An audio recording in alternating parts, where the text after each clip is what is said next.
it's Pastor Dan from Dexter Gospel Church with the Proverbs Practical. Thanks for watching.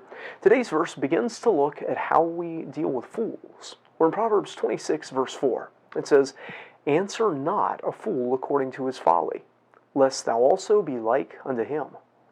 This is the first of a pair of proverbs that seem to contradict each other. The first one tells us that we shouldn't answer a fool according to his folly, and then the second one tells us that we should answer a fool according to his folly. Well, in reality, neither one is telling us what we should do. They're just telling us the likely outcomes of doing it. They're warning us of two dangers that have to be balanced and considered before we choose whether we're going to answer the fool according to his folly or not. Today's video will talk about that first danger.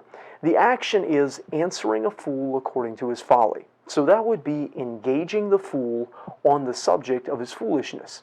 Foolishness in the Bible, of course, is the opposite of wisdom. It's making wrong decisions. It acts as though there is no God. It's self-centered and world-oriented, this world-oriented. It doesn't act with fear of God or hatred of evil. It speaks without thinking. It won't heed correction and rebuke.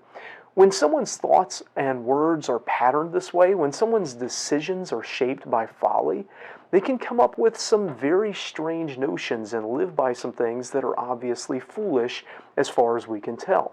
And often we're going to be tempted to answer those notions. We're going to feel like we have to straighten them out. We're going to feel like we have wisdom and we can argue them out of that foolishness. We're going to see that nonsense in a YouTube comment or a video or on Facebook or hear it from a coworker spouting off at the water fountain. And we're going to feel like we have to say something, straighten them out. Or, still answering them according to their folly, we might feel like we have to go along with their foolishness, accepting their arguments and reasons and mentality to get along with them.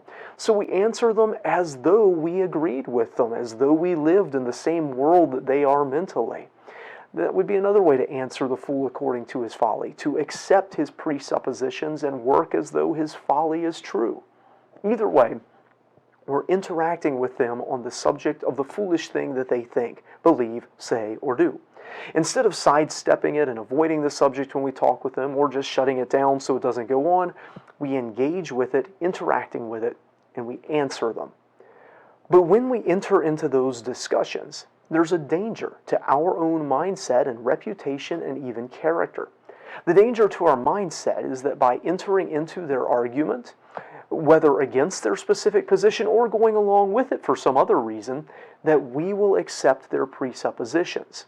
By interacting with them, even to argue with them, we are saying that what they are saying is important and has validity and is worthy of discussion. We're allowing what they say to shape our priorities.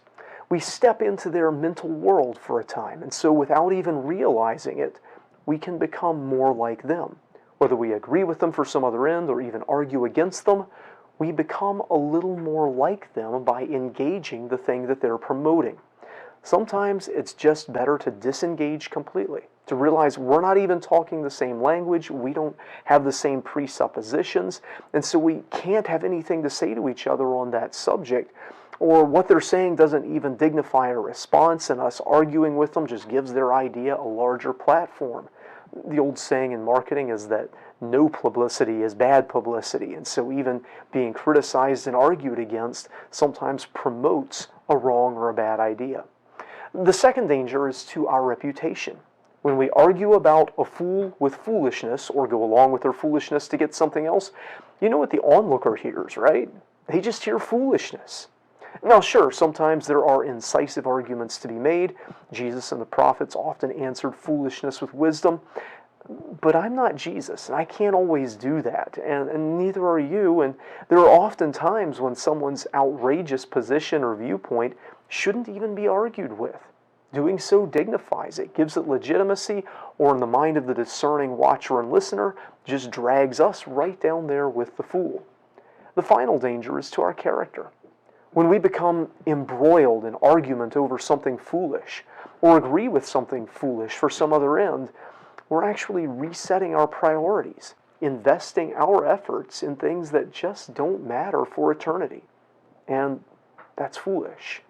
Even if the person we're arguing with is wrong, we can become fools by investing too much of our time and energy arguing with them about it.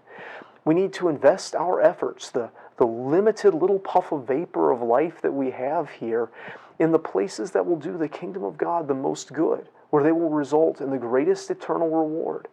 Anything else is foolish. Not only that, but arguing with foolishness can be frustrating. And we can often become easily angered.